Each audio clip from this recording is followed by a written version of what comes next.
সরস্বতী নদীর তীরে শহরে গত কয়েকদিন ধরেই উৎসবের মেজাজ। দেশের নক্ষত্ররা শনিবার সন্ধ্যা থেকেই অযোধ্যায় উপস্থিত হতে শুরু করে দিয়েছিলেন।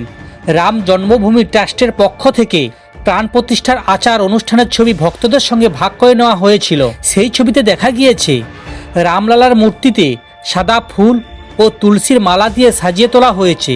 সকাল থেকে শুরু হয়েছে রাম মন্দিরে প্রাণ প্রতিষ্ঠার আচার। কলসে জল দিয়ে শোধন করা হয়েছিল মন্দির এবং মন্দির চত্বর। সারা দেশের বিভিন্ন তীর্থক্ষেত্র থেকে আনা 114টি কলসে ওষুধযুক্ত জল এবং পবিত্র জল দিয়ে রামলালার মূর্তিকে স্নান করানো হয়েছিল। কারণ রাম মন্দিরে অভিষেকের অনুষ্ঠানের আনুষ্ঠানিক কয়েকদিন আগেই থেকেই শুরু হয়েছিল। রাম তীর্থক্ষেত্রের ট্রাস্টের পক্ষ থেকে একটি বিবৃতিতে বলা হয়েছে, পুজোর আচার অনুষ্ঠান গভীর সন্ধ্যা পর্যন্ত চলবে। অযোধ্যায় নির্মায়মান রাম মন্দিরের আচার অনুষ্ঠানে ভগবান রামের পুরনো মূর্তিও পুজো করা হয়েছে।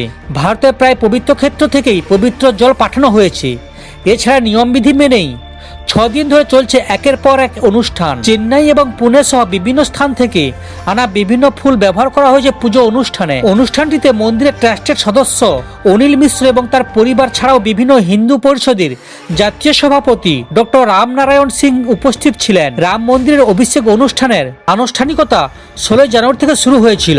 সরস্বতী নদী থেকে শুরু হয়েছিল এবং আজ রামলালার প্রাণ প্রতিষ্ঠার মধ্য দিয়েই সেই অনুষ্ঠানের সমাপ্তি হলো। রামলালার নতুন মূর্তি এবং ছোটবেলার পুরনো রূপে গত 17 জানুয়ারি মন্দির প্রাঙ্গণে এসে উপস্থিত হয়েছে।